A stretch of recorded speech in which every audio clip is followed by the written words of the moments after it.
নমস্কাৰ, অন্য এটা ভিডিঅ'লৈ আপোনালোকক স্বাগতম জনালোঁ। আজি ভাবিছোঁ জলফাই আচাৰ আপোনালোকৰ আগত শ্বেয়াৰ কৰিম।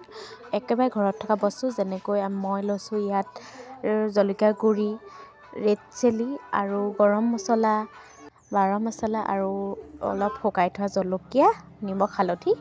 এনেকৈ আপোনালোকে ধুনীয়াকৈ বনাব পাৰিব। আচাৰখিনি ধুনীয়াকৈ হ'ব। আৰু মই এই জলফাইখিনি 4 দিনৰ কাৰণে নিমখত দি থৈছিলোঁ আৰু 2 দিন শুকুৱাই পিনি আজি আচাৰ বনাইছোঁ। ধুনীয়াকৈ কাটি ল'ব, সৰু সৰুকৈ কাটি ল'লে নিমখ হালধি সকলোবিলাক ধুনীয়াকৈ সোমাই যাব। তাৰপৰা মই ইয়াত নিমখ হালধি দি দিছোঁ। নিমখ হালধিখিনি সানি লোৱাৰ পাছত অকণমান দেৰি থৈ দিম। তাৰপৰা মই তেলখিনি গৰম কৰি ল'ম। তেলখিনি গৰম কৰি লোৱাৰ পাছত অলপ টাইম তেলখিনি গৰম হ'বলৈ দিব, কাৰণ তেলখিনি গৰম হৈ অকণমান ঠাণ্ডা হোৱাৰ পিছত আপোনালোকে দি দিব পাৰিব।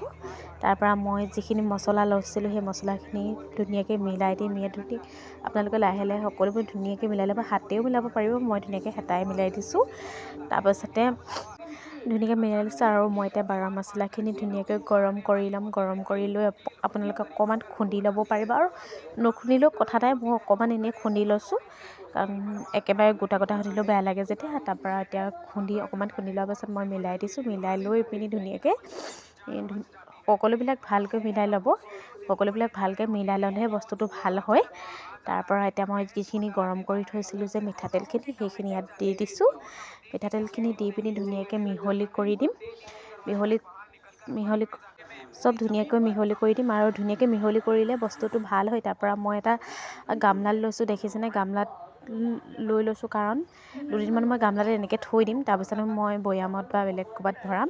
তাৰপৰা এই জলকীয়া যিকেইটা থৈছিলোঁ সেইকেইটা ধুনীয়াকৈ মিলাই দিছোঁ।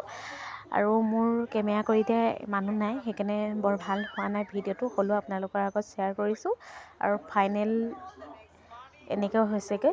আৰু আপোনালোকক 4-5 দিনৰ পিছত ভালকৈ জনাম আচাৰটো কেনেকুৱা হৈছে, কি কথা। আপোনালোকৰ আকৌ যদি মোৰ ভিডিঅ'বিলাক ভাল পাইছে তেনেহ'লে লাইক, কমেণ্ট, ছাবস্ক্ৰাইব কৰি দিব বুলি আশা ৰাখিলোঁ। আৰু অন্য এটা ভিডিঅ'ত লগ পাম। ধন্যবাদ।